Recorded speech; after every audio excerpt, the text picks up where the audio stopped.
dan, ime mi je Anja Štefan in pišem pesmi, pravljice in uganke. Nekako tako, kot pravi tale moj miši pisar iz naslednje pesmice.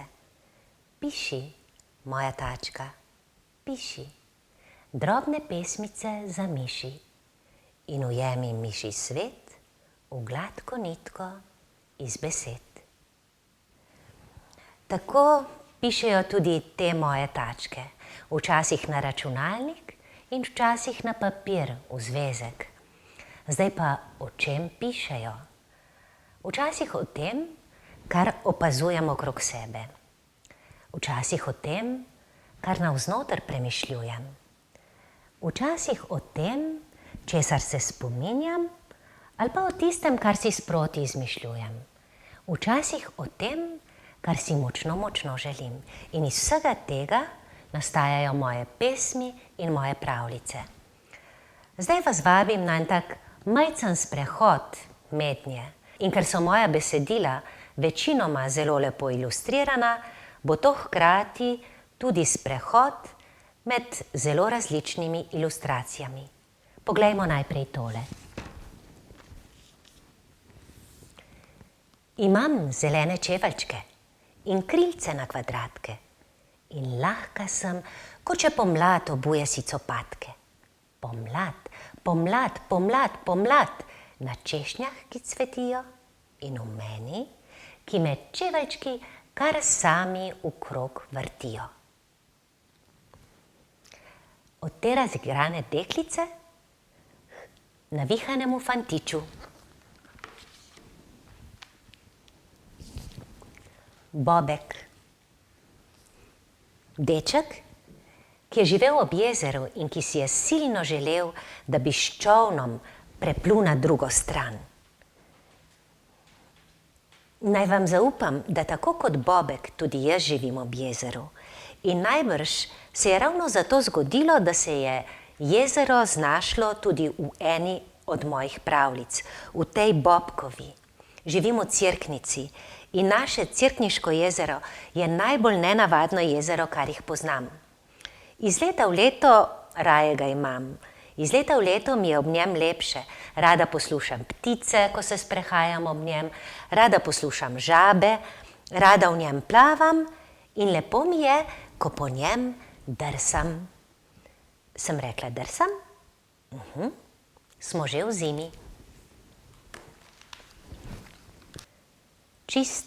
Čisto tiho stopajo copatki.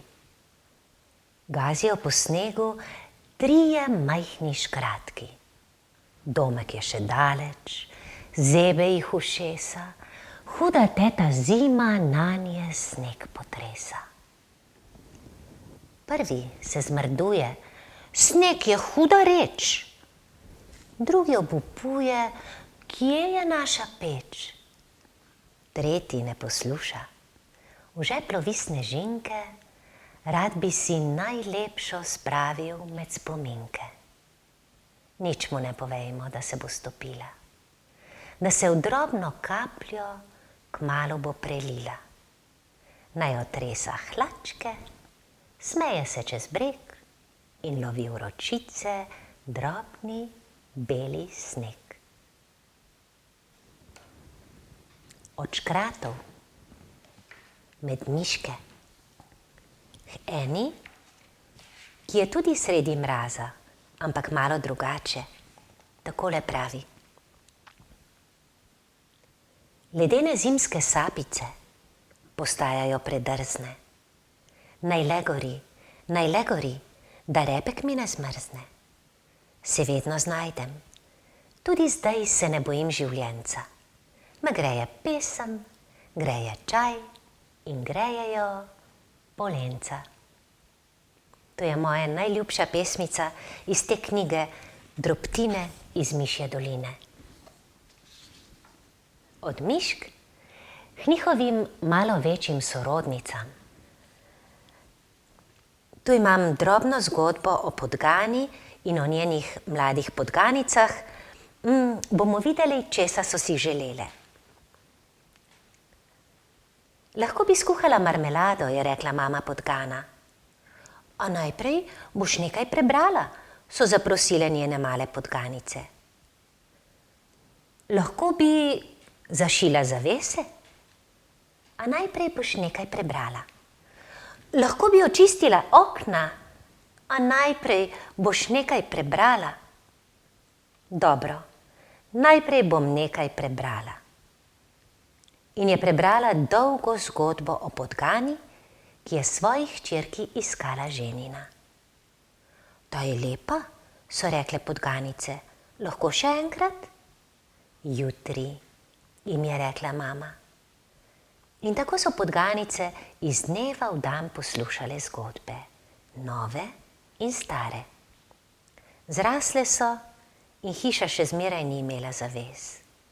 Odšle so in mama je končno lahko skuhala svojo marmelado. Mi pa se čudimo, zakaj so podgane tako bistre, da jih skoraj nikoli nihče ne ujame.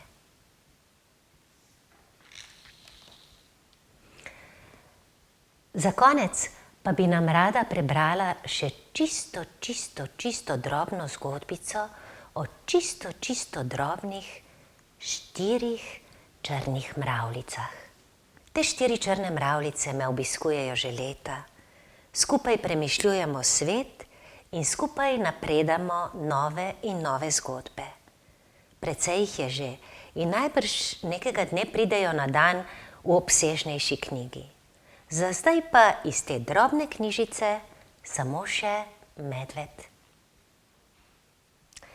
4 črne mravljice so si želele, da bi srečale medveda.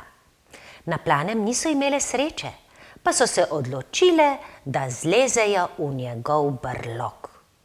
No, zlezle so v brlog, a notri?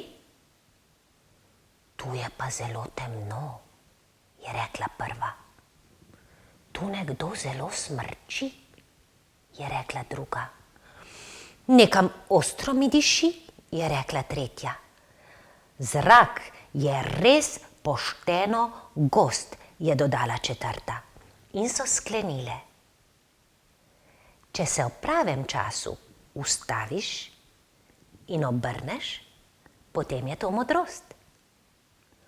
Kako ste srečale medveda? So jih spraševali, ko so se vračale proti domu. Medveda ne, so rekle 4 črne mravljice. Srečale smo pamet.